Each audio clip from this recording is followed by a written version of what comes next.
Come in, citizen.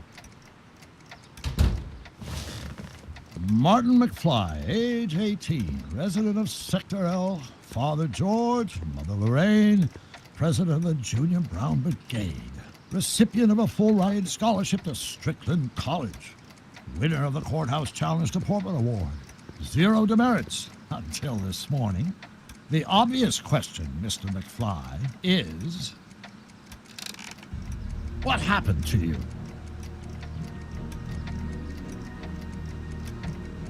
Jesus Christ, Doc, what happened to you? Doc. Interesting. You regard me as a doctor, indicating awareness that you're suffering from some variety of mental disorder. That's a hopeful sign, Martin. Of course, I'm not actually a doctor, but I do have the tools to turn you around and put you back on the road to societal normalization. Shall we begin with a few questions to establish a baseline?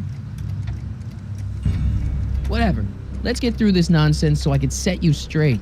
You'll set me straight? Explain.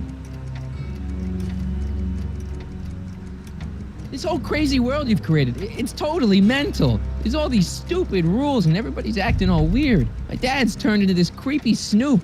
Mom's completely pathetic. And Jennifer's kind of scary. And Biff, it's like he's a zombie or something. And it's all basically your fault. So you believe this interview is really more about me than you? Yes. You went to all this trouble just to deliver a message to me in person? Yes. A cry for help, as it were. Yes. No, wait. Tell me, Martin, is your mother on the sauce again? Not where I come from. When I left here, both my parents were happy and well-adjusted. Okay, they didn't start out that way, but that's where your time machine comes in. Time machine? Yeah, Doc, listen to me. You don't remember it, but you built a time machine out of a DeLorean. Why?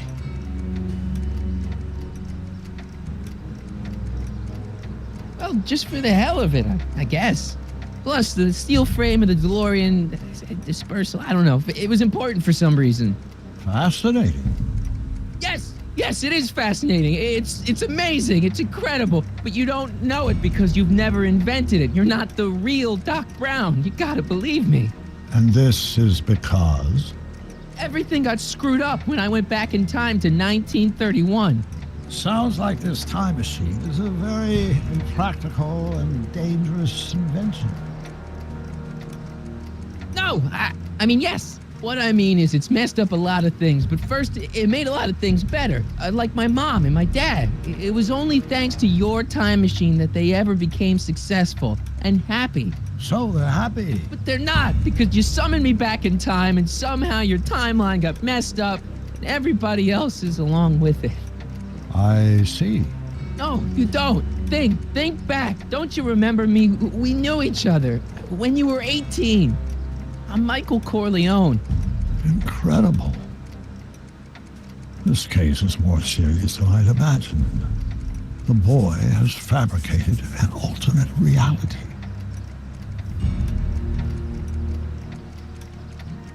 No, this is the alternate reality. My reality is the real reality.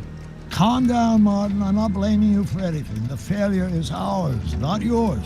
Obviously, there was a drastic flaw in your social conditioning. God, you don't understand. No, I don't understand yet, but I want to. I want to get at the root of your problem. Keep talking. Take your time. Look around the room. Perhaps something here will stimulate your memory.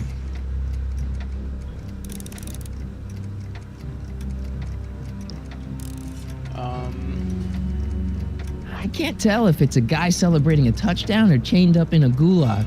Glass half full, Marty. Half full. Wow, that is cool. The sound, it's kind of lulling. Right, wait, what was I doing? It's all the same stuff I saw on my dad's monitors, I think. The whole town is under surveillance. So that's what Judge Brown looked like. I never actually saw him. Of course not. He died before you were born. He was my biggest supporter, after my wife, of course.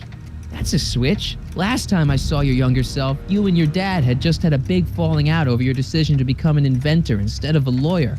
Isn't that right? An impressively detailed illusion. Keep talking. Okay, take a look at this picture of Einstein here. The dog. Harboring dangerous animals is a municipal offense.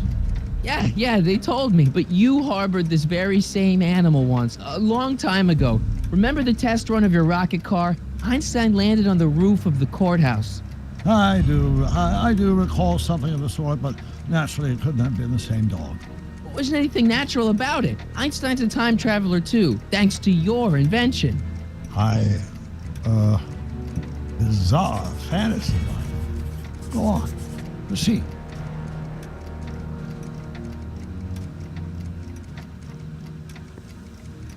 Something about that clock looks familiar.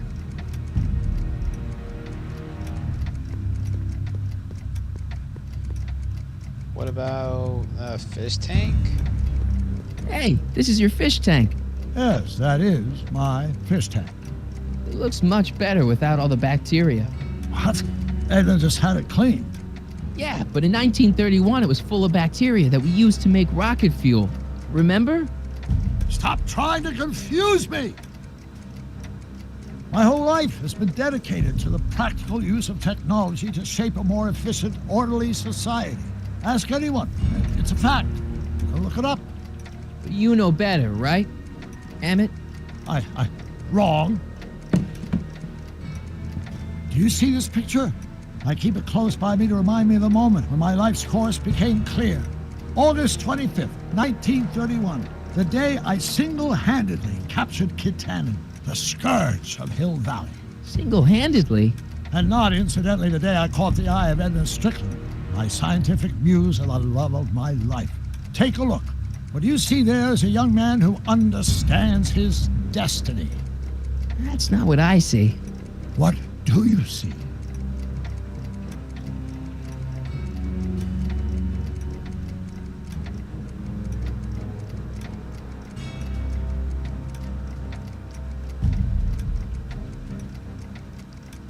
Let me see. I see. Oh.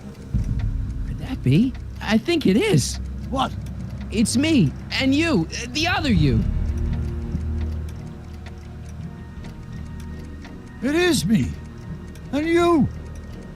But how? Michael? It's impossible.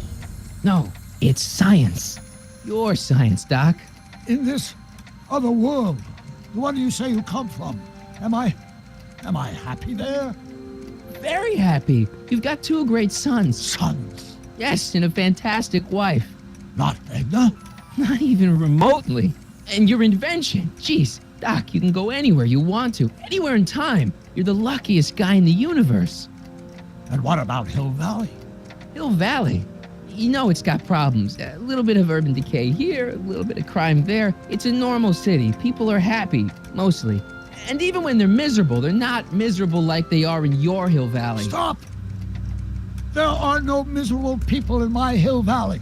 Give me a break. You don't really believe. My citizens lead lives of order and peace. Nobody worries. Nobody complains. Only because they were afraid to. Jeez, open your eyes, will you? You and Edna have got them all terrorized. That's Mrs. Brown to you, Sonny. Doc. Kindly address me as Your Honor.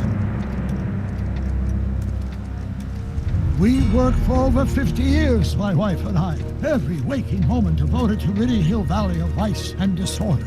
And you dare to claim that our citizens are unhappy? Yeah, I do. I've seen it. They're just too afraid to speak up. Afraid? Afraid of what? Afraid of the consequences of their actions, Doc. You run this place like it's a police state. Nonsense. I can prove it. All right then, time travel boy. You do that. And until you do, I'm going to treat your wild story as just that. A story told by a madman. And I've determined that the best treatment is simply to let the insanity run its course. So, is the interview over? Should I leave? Please do. I'm very busy. I've got a city to run. Fine, but I'll be back with proof.